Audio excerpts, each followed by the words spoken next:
When I first learned that Coca-Cola didn't invent Santa Claus, but invented the version that we all picture, it broke my brain a little. Because growing up, you assume Santa is the ancient, untouchable myth passed down through centuries. But the truth is, he wasn't. For a long time, Santa was basically Ingbira. Sometimes tall, sometimes skinny, sometimes a bishop, sometimes an elf. Red suit, brown suit, green suit, pick your era. It wasn't until 1931, when Coca-Cola hired an illustrator named Hagen Sundblom, that Santa finally got his final form. The rosy cheeks, the twinkly eyes, the belly that moves like a bowl full of jelly, all wrapped in a Coca-Cola red coat. A character so vivid, so warm, so optimized that it just stuck. The world saw that version and collectively said, "Yep, that's him, ship it." As someone who later ended up working in advertising, this was one of those early moments where I realized marketing doesn't just reflect culture. Sometimes it creates it. Not metaphorically, but literally. Marketers took a folklore icon and gave him a brand guide, creating one of the most enduring characters in human imagination. And what blows my mind even more is how normal the origin is. It wasn't born in a cave or a folktale or some ancient ritual. It was born in a creative brief. A room full of people trying to solve, how do we make folks drink Coca-Cola in winter? And the answer became the most universal character on earth. A character sharpened by copywriters, painted by illustrators, scaled by media buyers, and perfected by decades of brand consistency. So today, for this Christmas special episode of The Art of Commerce, we're celebrating work that made this season feel bigger than life. Our favorite holiday campaigns, the memories they sparked, and maybe even a few Christmas projects we've personally worked on over the years. My name is Anish. And I'm Jinx. And this is The Art of Commerce Christmas special episode. Let's get into it, Jinx. The Art of Commerce is a podcast featuring conversations on creativity and conversions. Hosted by Anish, a data-obsessed creative director, and Jinx, a growth-obsessed CMO. Listen on for actionable insights for the modern marketer. And as you can tell, I'm dressed for the occasion. You know, I'm wearing my ugly holiday sweater, although I think it's beautiful. It's beautiful. It's beautiful. Thank you. You know, it has everything you want. It's got a cat, a pizza cat. It's got a holiday accoutrement. It's doing great. And you know, in fact, I used to work for a woman at Comcast. She's now at Sky doing great things. But when I worked for her, she's the first time I think I met her actually, or one of the first times was our holiday party. And she saw me in this and I definitely took her back because she was blown away, obviously, with the beautifulness of it. But she called it a jumper. So now I refer to this and all of the holiday sweaters as my holiday jumper. Wow. So now I have it. How long have you had it for? Oh, man, that's a good question. I think I got it in probably 2019. Whoa. Yeah. This is pre-pandemic. Pre-pandemic. This jumper has seen better times. Yeah. I've seen the best of times. It's the best of times. The worst of that. It's like a Dickens novel, right? In the jumper. But anyway, we're here. We're in our holiday house. You can tell we've got the fireplace, which, by the way, this is not breathable material. So it is very hot here. So we'll have some hot takes. Stay away from the fireplace. Yeah, we'll stay away. It will light up like a tinderbox. But anyway, so we're here in the holiday house. We have holiday hot takes. So Anish, lay it on me. What are you thinking? All right. Hey, for this episode, I wanted us to talk about the holy grail of advertising, which is Christmas holidays. It's the biggest spend time of the year. Commercialism at its finest. At its finest, right? And along with all of that commercial background, obviously comes the art side of advertising and marketing. Yeah. We just started off the episode by talking about how Coca-Cola actually created the version of Santa that all of us grew up with. Yeah, right. I was personally a big shocker when I found out that this is a marketing relic. But in this episode, I want us to talk about Christmas advertising, maybe some of our favorite campaigns, maybe something we've done together. So take us away. Yeah. Take us. Yeah, okay. Of course, yeah. So you know, you talked about the Coca-Cola one, which by the way, I mean, you know, we oftentimes are myopic in our view, and again, 1930 is a long time ago. You know, it's almost 100 years ago, so it's easy to be myopic, like on the other side of the coin. But like for a long time, there was no brand standard, right, of what a Santa was. Like, you know, Santa's not a religious figure. You know, it's not a. In fact. Yeah, not yet. I mean, maybe it is. I mean, I'm going to get to it in a second. But how Coca-Cola has benefited so much from this idea of Santa and just Christmas in general, right? Because there was no standardization, right? It was like, Germany had its own thing, and then there was Saint Nicholas, there was Santa, Claus, right? That's the German thing. You have Saint Nicholas, you got these, relics of pagan type figures that are giving gifts, and some are good and some are bad. You got like the bad Santa Claus, like if you ever watched the horror movies, which is apparently based on reality. So I'm no expert on it, but I will say, like many things, we've put an American spin on things, for better or for worse, that end up becoming the gospel, for lack of a better term, but they're really not, right? And so prior to 1931, right, I think you said it was a free-for-all. Correct. But what the genius of Coke did was, by unifying that brand, by saying, we're going to make something iconic. So, right, we're going to make creative, and we're actually going to put weight behind it from a media perspective. We're actually going to put on our owned assets, i.e. our distribution materials. We're actually going to lean into this. They actually created something bigger than sugar water, right? Yeah, what I mean? We've spoken about this in a previous episode around how brands can create their own mascots, right? Right. Coca-Cola didn't just create a Christmas mascot. They created an icon for everyone to latch onto regardless of the product. Like, I probably knew of the Santa before I held the Coke bottle in my hand. That's right. All the way in India. Well, so that's the cultural impact that they have had. And that was going to be my point, is it's not just beyond the Coke bottle, it's beyond the culture barrier. Right. Right? It doesn't matter that, it's a white guy with white hair. Like, you go to India. Like, if you have not been to India around Christmas time, first of all, it's the best time to go because the weather's great. Yeah. But you will see people on the streets walking around with a Santa hat, walking around with a beard. They're giving candy away. Giving gifts. You'll see presents. You'll see Christmas trees. All of this stuff starts because there's this leaned into brand thematic that breaks down cultures. And I don't think you get there if you don't have some iconic elements, a la a Santa Claus, a la, hey, we also brought Coca-Cola to India at some point with the Santa Claus. Okay, now it starts to federate, right? And so it's an amazing case study for me, and one that you actually shined a light on, because I completely forgot as well that they created. I also like what you said about it being so much bigger than sugar water, right? Yeah. And that's honestly being one of the biggest gifts from Coca-Cola is it's always so much bigger than just a bottle of Coke, right? Right. You've got them trying to open happiness. That's one of the campaigns that they do. You've got people reconnecting. They've done so many of these experiential campaigns across borders where people just put a camera on both sides of the borders and people get to share a moment. It's so much bigger than the product, and that's what makes an iconic brand, like you said. Yeah, that's right.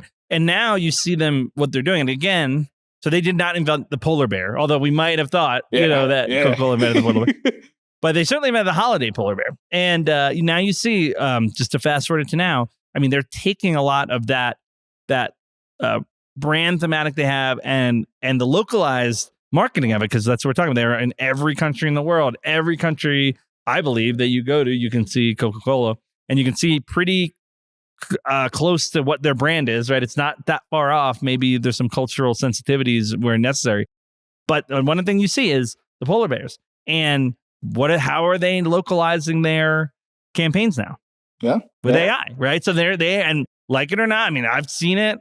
They got some work to do. Like, I mean, you're the creative. I'm sure you can pick apart some things. And Coca-Cola, if you need some help, I'll talk to Anish. But that being said, I mean, think about how many big brands making a lot of money would say, you know what, we're not going to lean into this, right? Because why? Right. Why? We've got the money, we got the scale, we got all this stuff, but they know that this is where it's going. And if they can crack this, then it's one step next to AI video. It's one step next to full scale personalization. It's one step, right? And so, it's funny you bring up AI video, because Coca-Cola is recently in the news for releasing another one of their Christmas special commercials. Yep.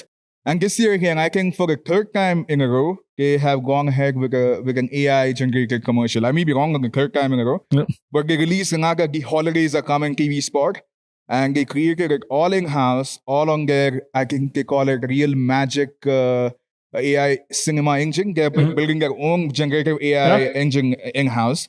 and it looks pretty slick. It starts with, have you seen it? Yep. Right? There's only one frame of the actual product at the start. Yep. And then it's just cute animals looking as the Coca-Cola trucks, all generating here, by the way, come to town and all the cities light up. It's such a good spot. It's feel good. It's not cinematic. It's not perfect. People are ripping on it for inconsistency in truck sizes and stuff. There you go. Right? That's where I leaned in. Yeah. But hey, I believe it's cool to trying it out.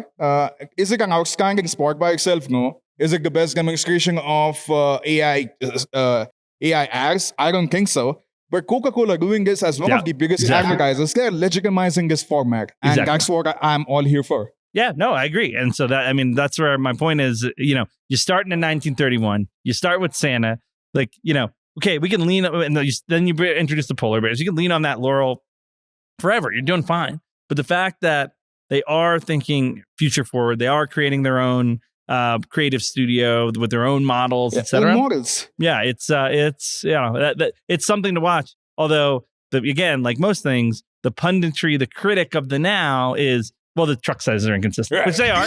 They are. Let's not make a mistake. But like we've said on other things, it's like take the time to understand the intent. Take the time to understand what they're learning from this. I mean, that truck scandal, or not even a scandal, whatever. Feedback is a blip. Talking point is a blip. Like they don't even care. Yeah. But what they're learning from this now is so much more valuable. So that's good. And also, it's not like you heard about it, and we've spoken about this so many times. We speak about it to people we consult with. It's not as simple as writing a prompt and hitting a button. There's still very real craftsmanship involved. There's short breakdowns, there's cinematography, there's making sure the mood, you crack the mood. All of those are very human in the loop elements, as the hot buzzword is. But it's work that is being put out there. It's being put out by Coca-Cola. Yeah. And I think we're going to see a lot more of these coming going forward. I think you're right. And it's a great case study. And you're right. We always talk about it. Everyone just wants the prompt. Hey, I wonder what Coca-Cola's prompt is. It's like, dude, they're building their own large language model, their own models to do this. Like, it's not just the prompt. It's the whole creative process. It's the technology behind it. I mean, Anish says it best. He's like, if you're asking about the prompt, that's like going to a film shoot and just starting on set with no script or anything like that. Yeah, we do it on our podcast. Yeah, but that's different. I mean, this is real life, But AI, you need to guide them. So that's true. All right, Jinx. We started off with the Coca-Cola holidays are coming spot. It's a hard one. I love it for our own reasons of AI creatives and having a nice place in our hearts for them. What's your favorite Christmas commercial that you want to talk about today? Yeah, so I'm going to talk about, it's a little generic with the brand. It's like very commonly used brand. So I'm just going to put that disclaimer out. But it hits, we're in our holiday house. So, we're not usual background of music and all that. But we love music. We love art. We love bringing commerce and art and music together. And so, the ad that I really like, I think it's called The Song. And it's by Apple. So that's the generic. Nice. The common one. But I hadn't heard other people mention this. And why this is very interesting to me is, Apple is a technology brand, right? And they are trying to talk about their value prop from a technology perspective, right? They have better technology, better functionality, easier to use, yada, yada, yada, yada, right? But they don't wrap this message in technical jargon, right? They don't wrap it in feature functionality. I have my camera, my pixel is this. It's all about the emotion and what it enables, right? And we talked about this in the brand stuff at Sling as well. Like, we really wanted to hit the message of, brand love, like love of TV and love empowerment of what you're doing, right? Versus, we cheap price and skinny bundles or whatever, right? Like that's the functional, but we wanted to get to the emotional. And so that's what they really did this. So for me, it's a I believe it's called Song. And what it is, the granddaughter in this case finds an old record of her grandmother's, back in the day, you could make a record, go to the local store, make a record. And famously, that's how they discovered Elvis, right? He went to a store, recorded a record for his mom. And then the guy, like with his man in the booth recording, was like, this guy's good. And then like called his friend. It was then Sun Records, blah, blah, blah. Okay. That's a different episode. But all that to be said is they used to do that. So it's not far-fetched. And finds a record that her grandmother made. She imports it into Apple. She imports it into her Mac. She uses GarageBand. She adds her vocals on top. Oh, wow. She then remixes the track and then gives it to her grandmother for the holiday. Right? That's and it's so like, good. just like, wow. Like, you didn't have to tell me what the processor speed was. You didn't have to tell me that it does, whatever bits of audio. You didn't have to tell me that you have a product called GarageBand. You didn't have to do any of this. Now, in the ad, they're showing, so there's some show versus tell. So you have that, but you don't have to tell any of that. The core emotion of, hey, I'm taking something old and making it new and bringing emotion and taking analog to digital, like it, and eliciting emotion from my family member and doing that. And I can do that. I'm not a professional musician. I'm just a girl that's in her bedroom making a gift for her grandmother. Like, whoa. You know what I mean? Like, that's where, I'd love to see the brief on that. I'd love to see the creative brief on that. The way they really got to the essence in, a 30-second spot, showcasing technology, but not talking about it. It's like, yeah, that for me is very beautiful. Cool. I mean, at that point, the tools, the GarageBand, the Mac, they're just a medium. It doesn't matter. A smiling grandma and that special moment between the protagonist and his. Yeah. And it means a lot for me because, I think about myself and every year, last couple of years, I've been doing a Christmas song with my daughter. So I'll do the backup track. She'll sing the song, and then we'll send it as our holiday Christmas card to friends and family and stuff. And like, that's what we're doing, that's beautiful. So, and we're, no, this isn't a Mac yet, but we're using a Mac, we're using GarageBand, we're doing it's easy. Yeah. It's simple. And like the fact that I can show my daughter that she can do this on her own. And, when she's old enough, she'll probably steal the Mac and whatever, the iPad or whatever the hot tech is at the time. She'll steal it and do it herself. It's awesome. That's beautiful. And it's so relatable because when you look at it through the lens of the song commercial, you and your daughter are living that moment every Christmas. Yeah. It's the same story playing out with the same tools too. Yeah. So it resonates even more. Yeah, exactly right. Fun fact, I fell in love with this girl long time ago. Oh. And I made her a mixtape on my iPad using GarageBand. There you go. Oh my gosh. Look, we got a lot to unpack. We got like several episodes. What was on the mixtape though? That's we'll talk about the girl at another time, but what's on the mixtape? Some cool indie pop acoustic songs. Okay. Just straight from the heart. Straight from the heart? Yeah. I love it. Hey, but you mentioned that holiday card.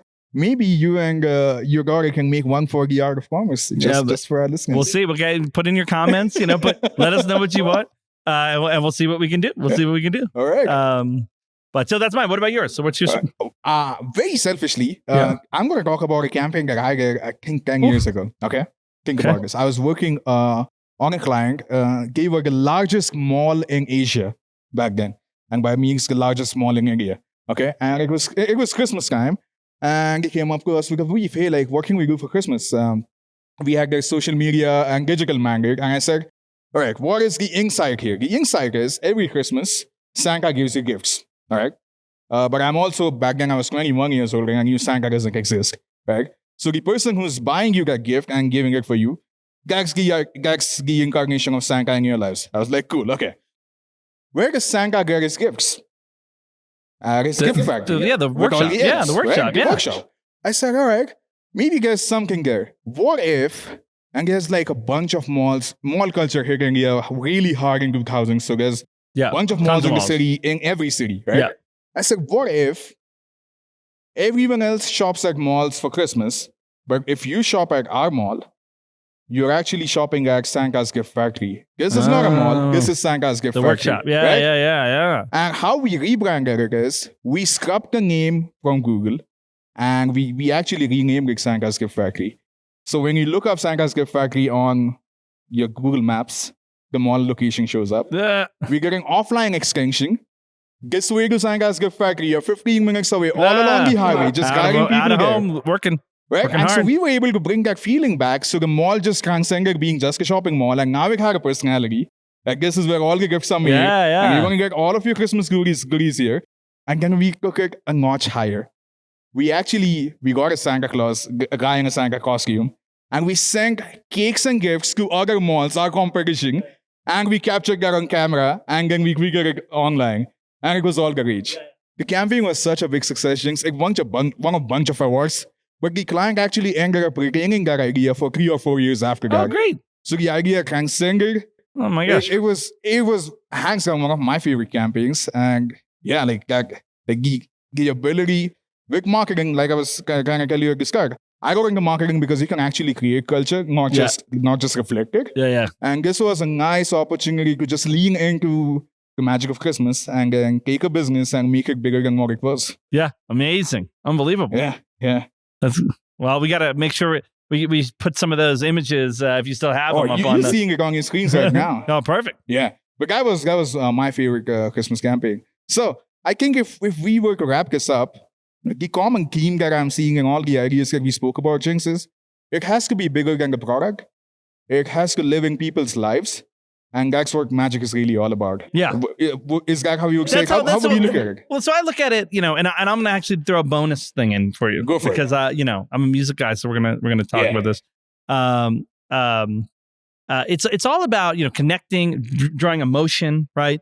Bringing out, like using the tools you have, but it's not about the tools, right? It's right now, especially, it's about the emotion and what you're bringing. And so I think about one of the a very controversial Christmas song, maybe, but I love it. I'm a Beatles fan, so I'm gonna love it. It's "Wonderful Christmas Time" by Paul McCartney. Now, the story goes, Paul McCartney. Well, the Beatles in general are the first probably DIY. Correct. They were in the studio. They were figuring out how to make 4 tracks into 20 tracks and all kinds of nuts things.